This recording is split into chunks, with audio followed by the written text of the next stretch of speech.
मार्ग बताने वाला, बिगड़ी को बनाने वाला, ये मधुर बोल सतसंग बोल सतमार्ग बताने वाला, बिगड़ी को बनाने वाला।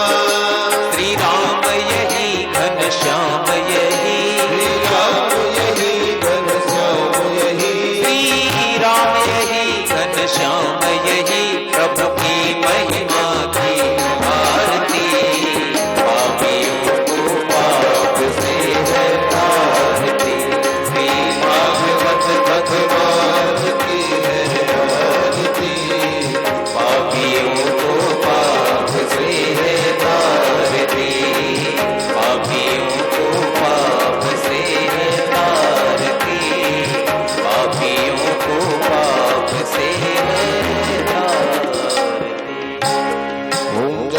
शीतलीकरणं द्योः शान्तिरन्तरिक्षगो शान्तिः पृथिवी शान्तिरापः शान्तिरूखदयः शान्तिः वनस्पतयः शान्तिर्विश्वे देवाः शान्तिर्ब्रह्म शान्तिः सर्वगुण शान्तिः शान्तिरेव शान्तिः सामा शान्तिरीतिः।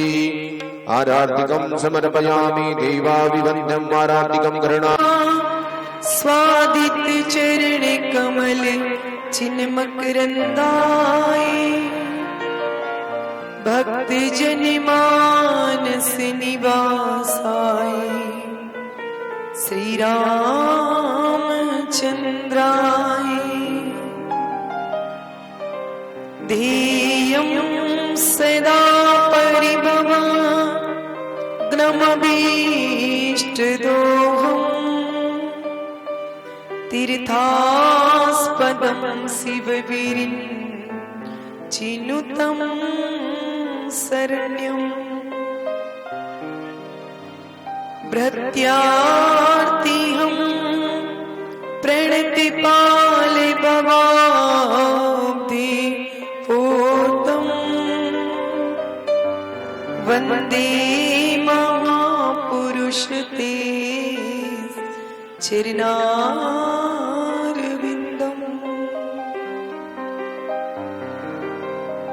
वंशी विभूषित करा नवनीरधावा, पीताम्बरादरुण बिम्ब फलादरुष्टा, पूर्णेन्दु सुन्दर मुखा दरविन्द नेत्रा,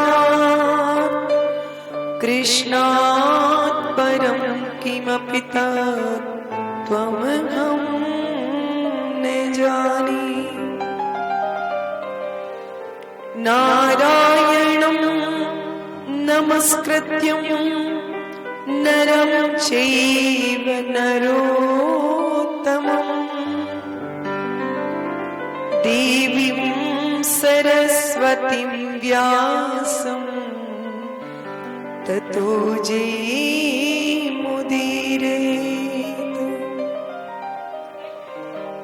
मनोजवं मारुततुल्यवेगं, जितेन्द्रियं बुद्धिमतां वरिष्ठम्, वातात्मजं वानरयूथमुख्यम्, श्रीरामदूतं शरणं प्रपद्ये। यं प्रव्रजन्तमनुपेतमपेतकृत्यम्, द्विपायनो विरहकातर आजुहावे, पुत्रेति तन्मयतया तर्वोऽभिनेदुस्तं सर्वभूतहृदयं मुनिमानतोऽस्मि।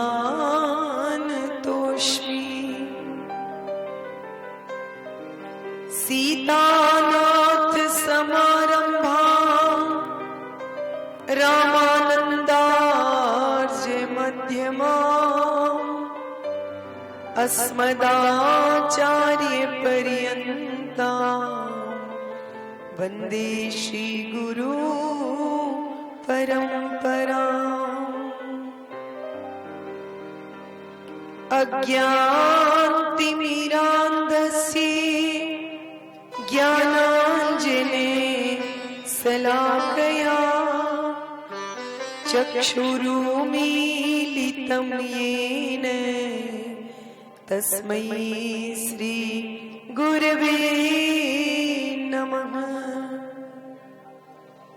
जय जय श्री राधा रमण,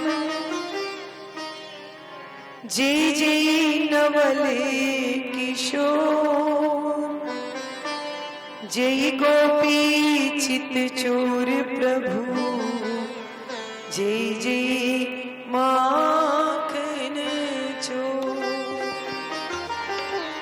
बोली भागवत भगवान की, श्री बाल कृष्ण लाल की, श्री गोवर्धन नाथ की, श्री गौरी शंकर भगवान की, श्री हनुमंत लाल की, श्री व्यासदेव भगवान की, श्री सुखदेव जी महाराज की, श्री परीक्षित जी महाराज की, जगत गुरु श्री रामानंदाचार्य भगवान की जय।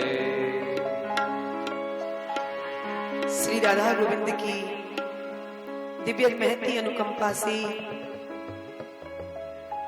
तीर्थराज प्रयाग में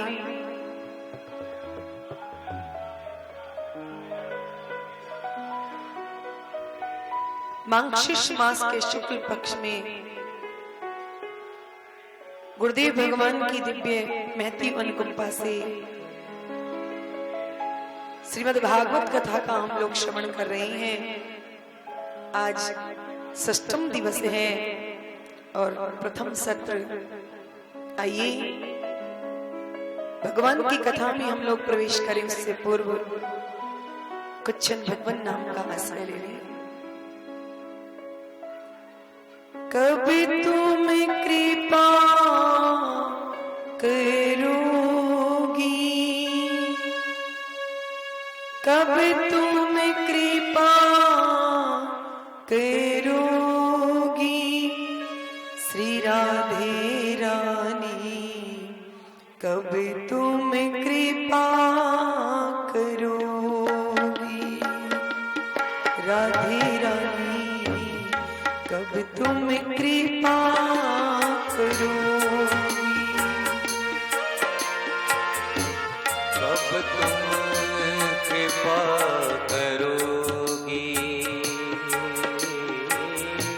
कब तुम कृपा करोगी, श्री राधे रानी कब तुम कृपा करोगी।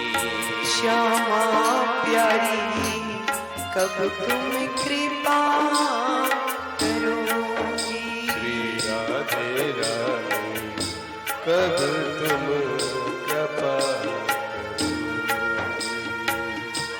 कब तुम कृपा करोगी, श्री राधे रानी कब तुम कृपा करोगी, श्री राधे रानी कब तुम कृपा करोगी।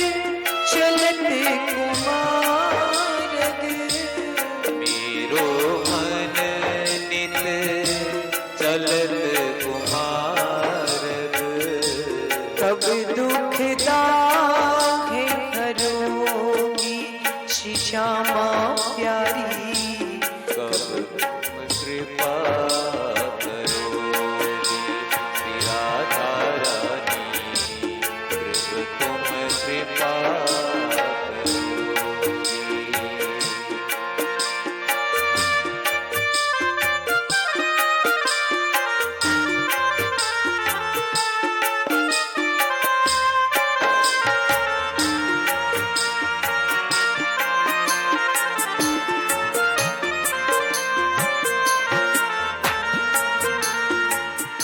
अति दुर्गम भव जाल बंधुओं में अति दुर्गम भव जाल रचो अति दुर्गम भव जाल बंधुओं में अति दुर्गम भव जाल बंधो निज शरणनी कब लोगी श्री श्यामा प्यारी निज शरणनी कब लोगी श्री राधा रानी कब तुम कृपा करोगी श्री श्यामा प्यारी कब तुम कृपा करोगी।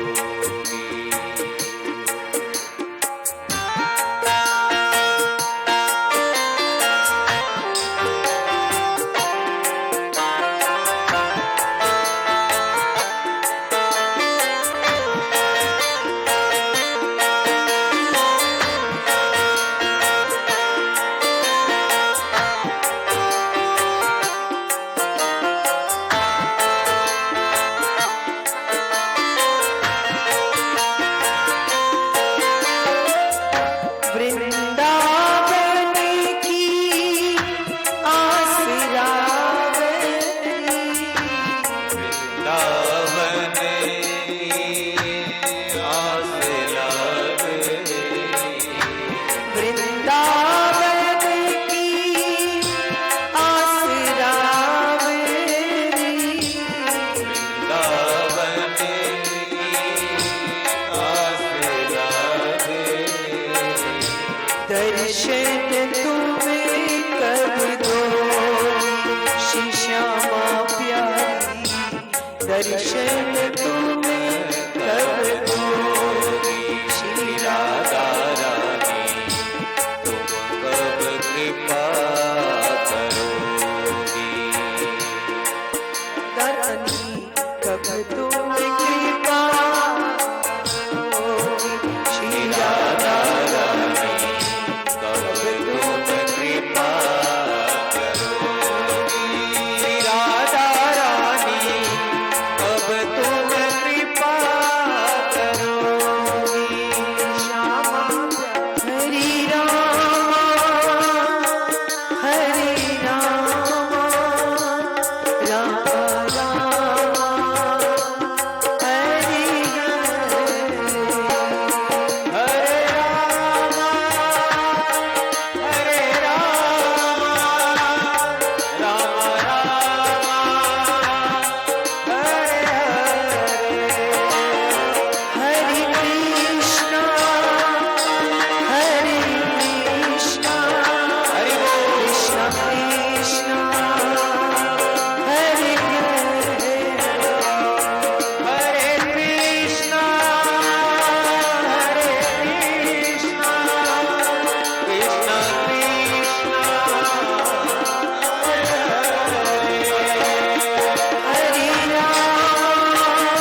राम राम हरे हरे रामा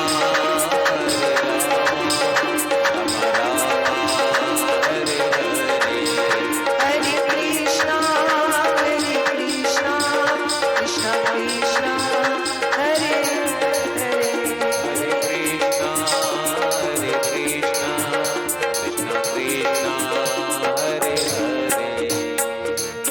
बोलिए भागवत भगवान की, श्री गंगादास जी महाराज की, पूज्य श्री घोजी जी महाराज की, श्री अन्नदाता जी महाराज की, श्री बिहारीदास जी महाराज की, श्री सद्गुरुदेव भगवान की, श्री किशोरीदास जी महाराज की, समस्त संत वैष्णव भगवान की, तीर्थराज प्रयाग की जय जय श्री राधे श्याम।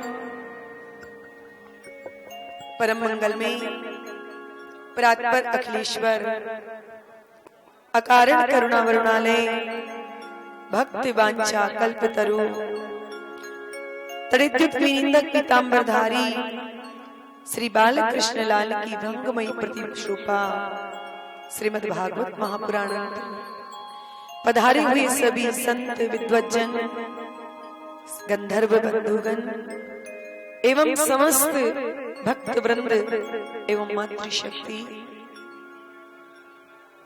कल हम लोगों ने बड़े आनंद के साथ गिरिराज गोवर्धन भगवान का पूजन किया और ब्रजवासियों ने भगवान गिरिराज को 56 भोग प्रसाद जिमाया। ब्रजवासियों को आश्चर्य होने लगा कि इंद्र की पूजा करते हमें वर्षों बीत गए,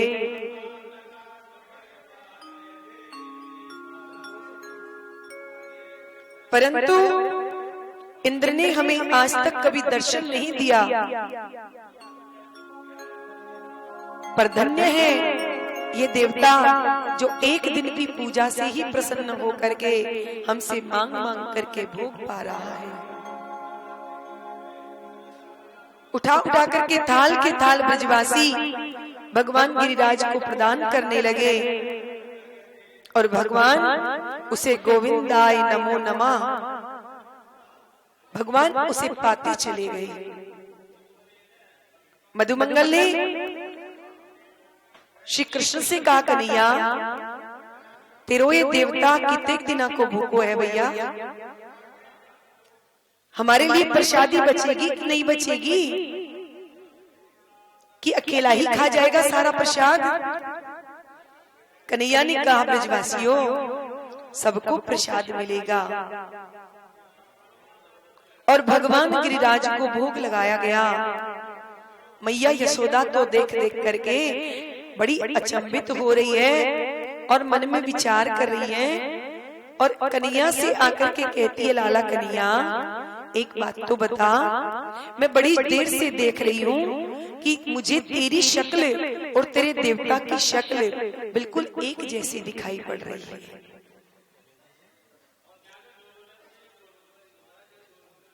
कन्हैया ने हंस करके कहा, मैया जा गाय को दूध मैं पीऊं, भाई देवता को, भाई गाय को दूध मैं अपने देवता को पिलाऊं, या वास्ते हम दोनों की सकल सूरत बिल्कुल एक जैसी हो गई है। मैया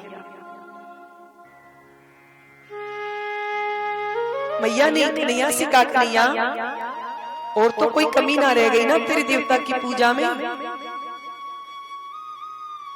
कन्हैया ने कहा, मैया बस एक ही कमी रह गई, बाकी सो तो सब ठीक है कि मेरे देवता 7 कोस की परिक्रमा और लग जाए तो मेरे देवता प्रसन्न है जाएगा। भैया ठीक है लाला, चलो। और सबके सब ब्रजवासी मिलकर के भगवान गिरिराज की परिक्रमा करने लगे। सुखदेव जी महाराज कहते हैं, परीक्षित भगवान कभी भी किसी देवता का अभिमान रहने नहीं देते हैं। भगवान ने आज देवराज इंद्र की पूजा का विरोध करते हुए उस पर प्रतिबंध लगा करके अपने गिरिराज गोवर्धन की पूजा करा दी और स्वयं पुजारी बने और स्वयं ही पूजा करवा रहे हैं। सभी ब्रजवासी ये दृश्य देख करके मन में बड़े प्रसन्न हो रहे हैं। पर इंद्र ने जब दीपावली के 3 दिन व्यतीत हो गए तो इंद्र ने अपने सेवकों से कहा, भैया ब्रज में हमारी प्रतिवर्ष पूजा होती है, जरा जाकर के तो देखो कि दीपावली निकल गई, प्रतिपदा भी निकल गई, द्वितीया भी जाने वाली है और अब तक ब्रज में हमारी पूजा क्यों नहीं हुई है।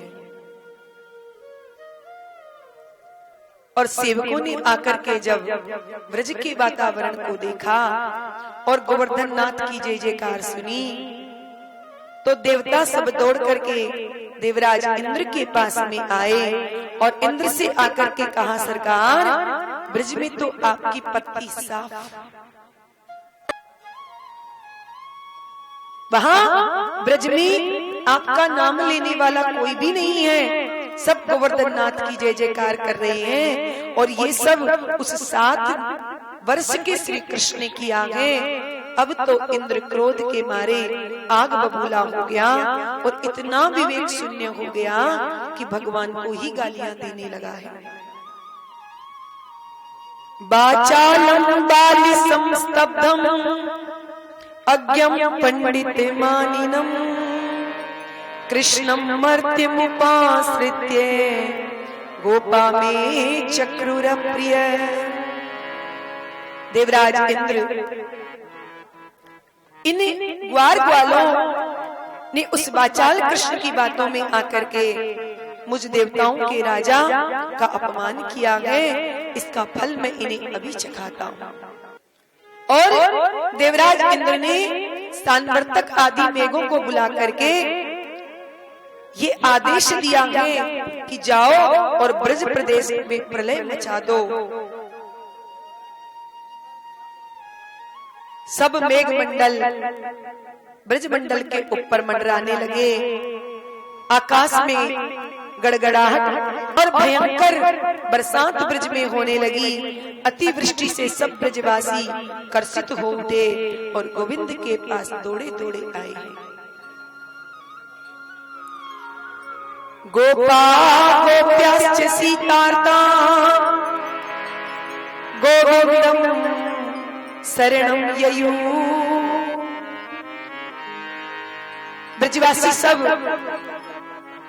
शीत से पीड़ित होकर के गोविंद की शरण में आए और गोविंद से आकर के कहा, हे गोविंद हमारी रक्षा करो,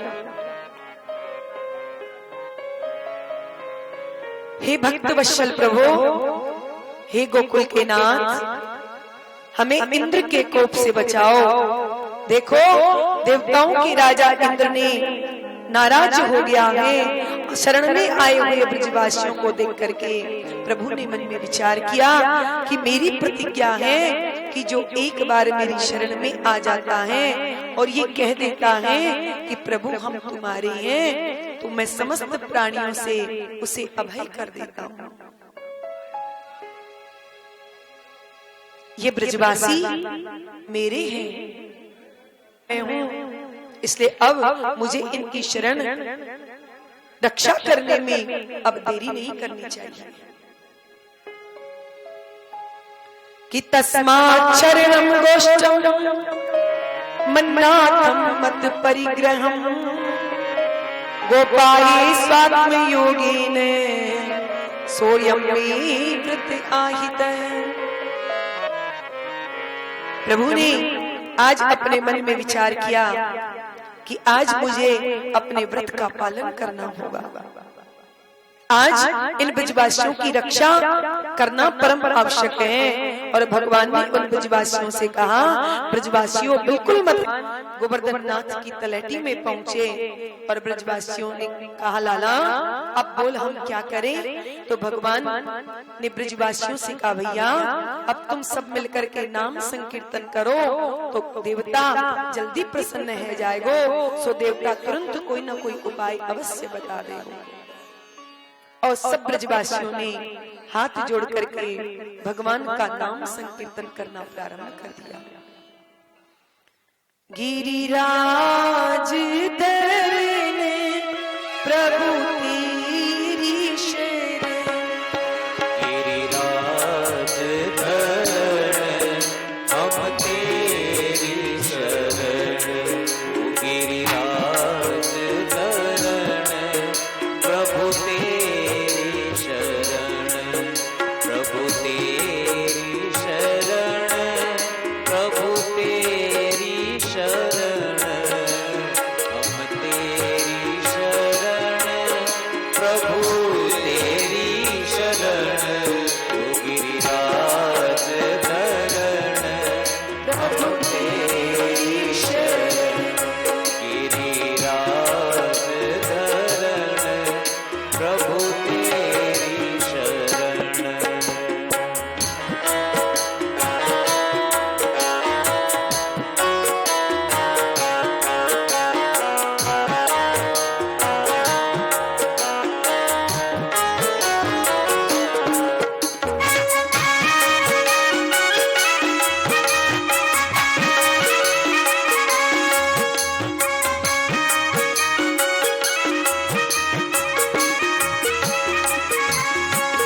प्रभु तेरी शरण, प्रभु तेरी शरण, प्रभु तेरी शरण, प्रभु तेरी शरण, गिरिराज धरण प्रभु तेरी शरण, गिरिराज धरण प्रभु तेरी शरण।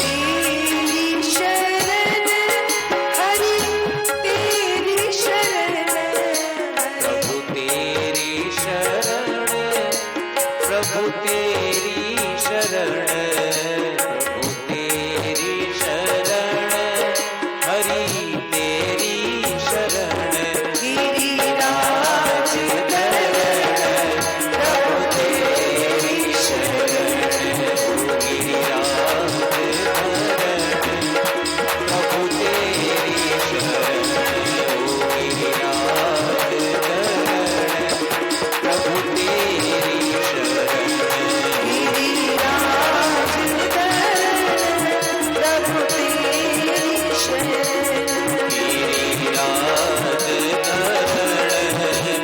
प्रभु तेरी शरण, गिरिराज धरण प्रभु तेरी शरण, गिरिराज धरण प्रभु तेरी शरण।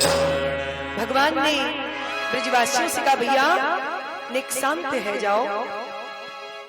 मेरे देवता ने मेरे कान में आकर के कुछ कह दिया है। देखो मेरे देवता ने मेरे कान में आकर के ये कह दिया है कि यदि अधिक पानी बरस रहा हो तो तुम सब मुझे उठा करके छाता बना लेना। ब्रजवासी कहते हैं, अरे कन्हैया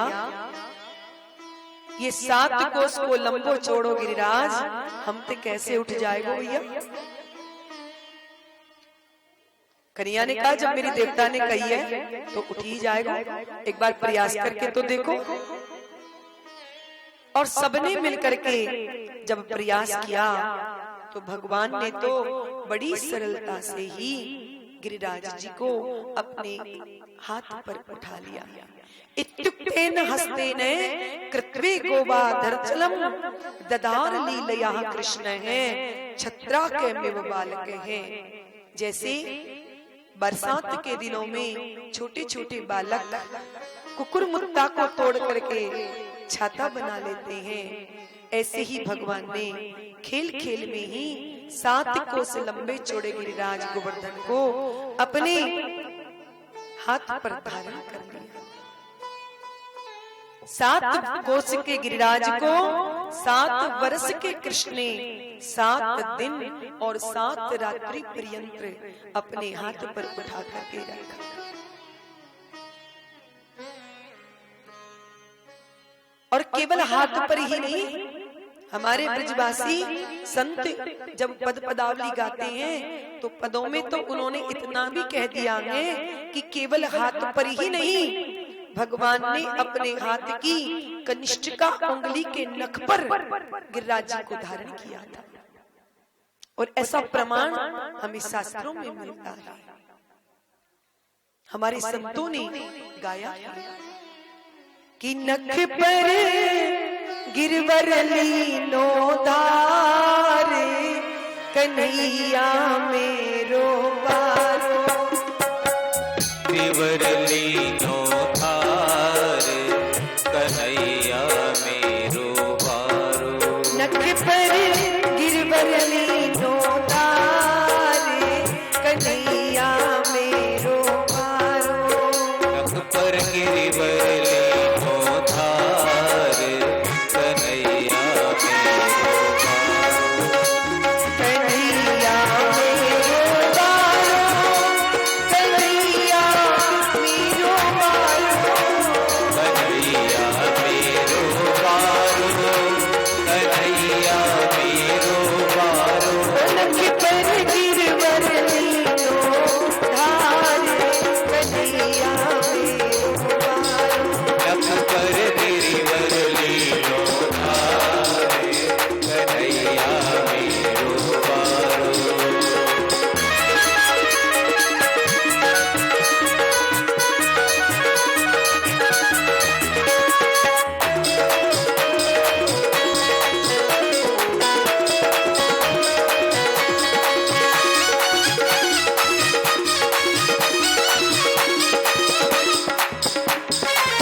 भैया लाला की डर कन्हैया, कहीं मूर्ख न जाए अंग भैया।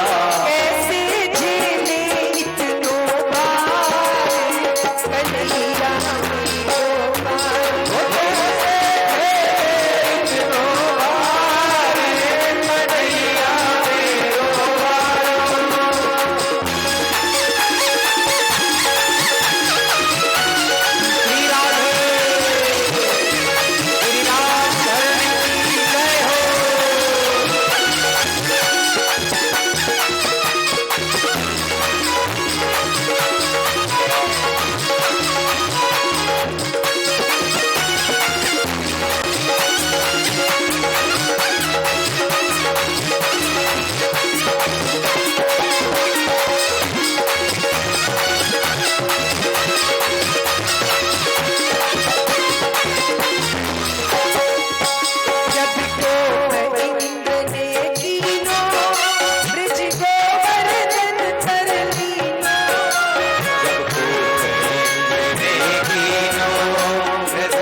तो 7 वर्ष के कृष्ण ने 7 दिन और 7 रात्रि पर्यंत गिरिराज को धारण किया।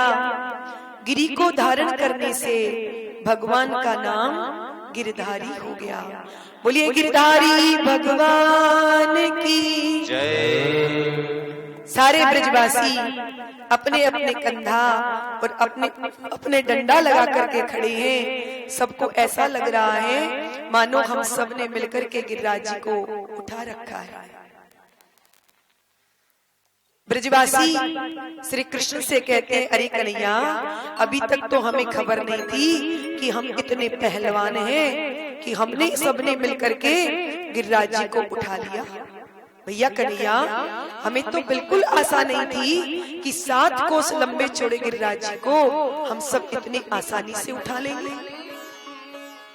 कन्हैया ने कहा, भैया मैंने तो तुम्हें पहले ही कही थी कि मथुरा जाकर के माखन बेचना बंद करो,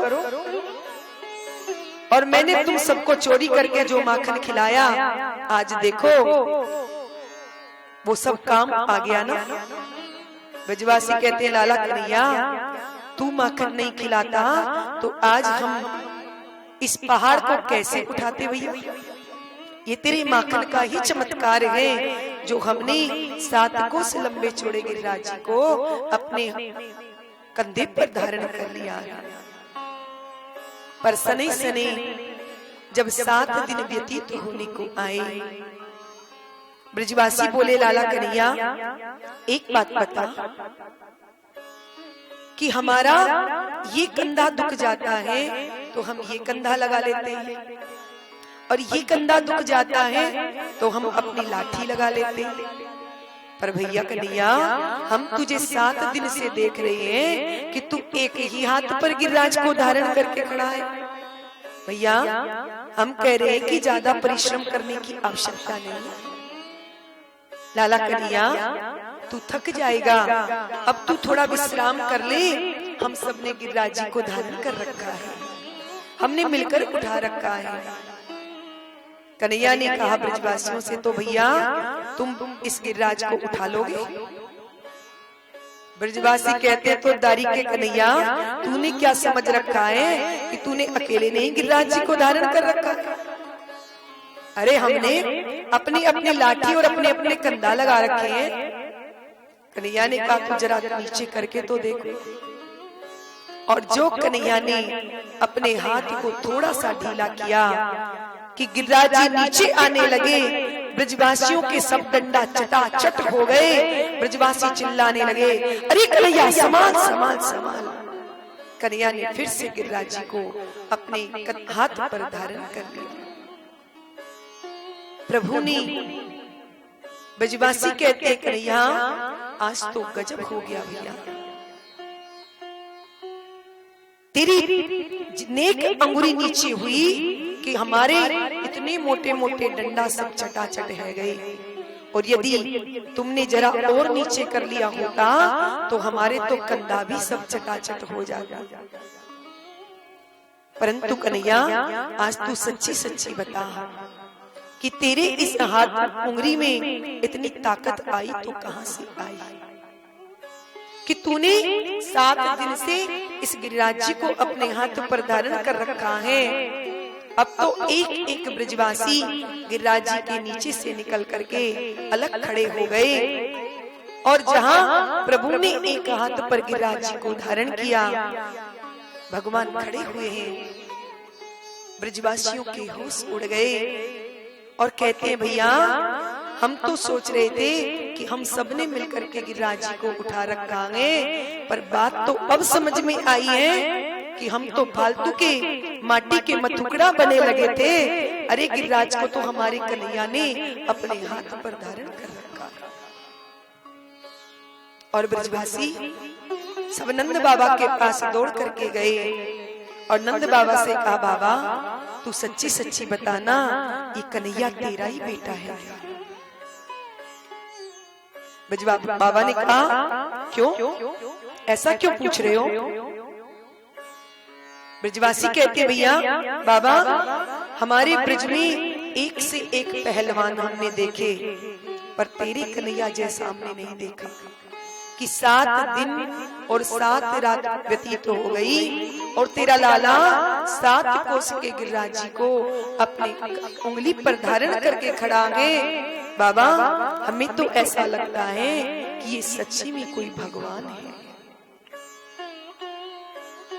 हमें ऐसी शंका हो रही है, या तो ये भगवान है या कोई देवता की इस पर विशेष कृपा है। बाबा ये कोई साधारण मानव नहीं है। नंद बाबा तो एकदम घबरा गए और ब्रजवासियों से कहते हैं, ब्रजवासियों तुम जबरदस्ती मेरे लाला को भगवान बना रहे हो। अरे एक बहुत रहस्य की बात है, जो मैंने आज तक कहूं से बताई नहीं। जब गर्गाचार्य जी महाराज मेरे बालकों का नामकरण करने के लिए आए थे, तो गर्गाचार्य जी ने मुझसे एक बात कही थी, बाबा तेरा ये जो लाला है ये साक्षात भगवान के समान गुणों वाला है, ये भगवान नहीं है, ये इस पर भगवान की विशेष कृपा है। और दिन रात जो मैं भजन करता रहता हूँ ये उसी का प्रताप है कि मेरे 7 वर्ष के लाला ने 7 कोस लंबे गिरिराज जी को अपनी कनिष्ठ का उंगली पर धारण कर रखा है। बार बार बाबा ब्रजवासियों को समझा रहे हैं, परंतु ब्रजवासियों के मन में विश्वास नहीं हो रहा। ब्रजवासियों के मन में तो ये बात आकर के बैठ गई कि श्री कृष्ण साक्षात भगवान है। और ब्रजवासी सब दूर दूर से ही कृष्ण को प्रणाम करने लगे।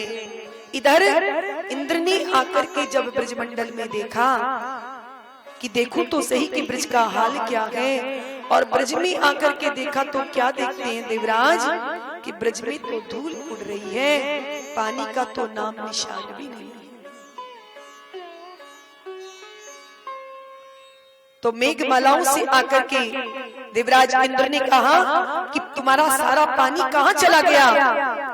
सान्वर्तक आदि मेघों ने कहा महाराज हमारे पास तो अब एक भी बूंद नहीं है, हमने सारा पानी बहा दिया, तो फिर ये पानी गया कहाँ। तो पुराणतर ये कथा आती है कि जब मेघों ने ब्रज में वर्षा करना प्रारंभ किया तो एक कोने पर अगस्त मुनि आकर के बैठ गए, क्योंकि राम अवतार में जब 14 वर्ष का वनवास करके राम जी अयोध्या लौट आए, राम जी का राज्याभिषेक हो गया। जानकी मैया ने एक बार रघुवर से कहा, रघुवर मेरे यहाँ ब्राह्मण और संत भोजन करने के लिए आते हैं, परंतु कोई भी प्रेम से भोजन करके नहीं जाता, मुझे संतुष्टि नहीं होती है। राम जी ने कहा देवी ऐसी बात नहीं है, हमारे इस भारत भूमि पर एक से एक संत, एक से एक ब्राह्मण विराजमान है, परंतु जानकी जी के मन में ऐसा है कि मैं भोजन बनाती हूँ तो कोई मेरी मन इच्छा के अनुसार कोई पाता नहीं है। तो एक दिन राम जी अगस्त मुनि की ध्यान में गए और उन्हें आज्ञा दी कि आप आज अवधपुर में आकर के भोजन करो। अगस्त मुनि आज अयोध्या में आए और राम जी ने जानकी जी से कहा, जानकी जी आज एक संत आए हैं, आप इन्हें भोजन कराओ। जानकी जी प्रसन्न हो गई, तुरंत रसोई में जाकर के जानकी जी ने अपने हाथों से भोजन बनाया।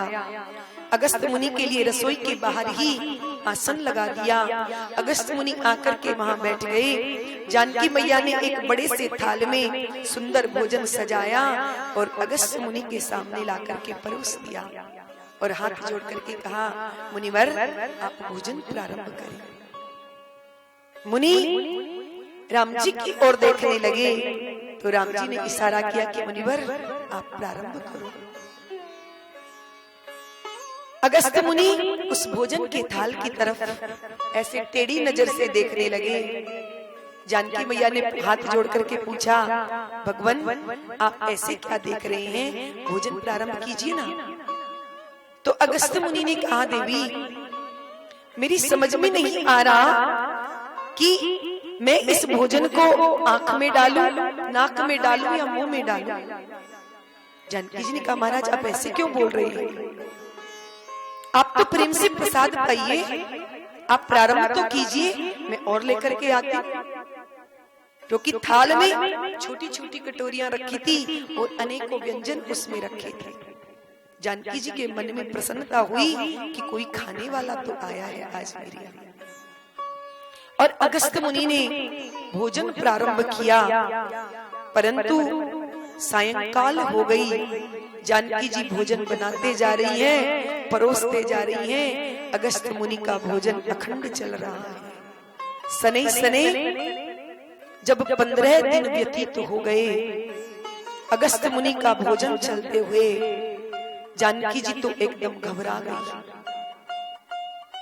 और एकांत में जानकी जी ने अष्ट सिद्धि नवनिधि का स्मरण किया तो 8 सिद्धियां नवनिधियां वहां पर आ गई। साक्षात गणेश जी महाराज रसोई में आकर के विराजमान हो गए। अष्ट सिद्धि नवनिधि सब पूड़ियां बेल रही हैं और गणेश जी महाराज उन्हें छानते जा रही हैं और अगस्त मुनि का अखंड भोजन चल रहा है।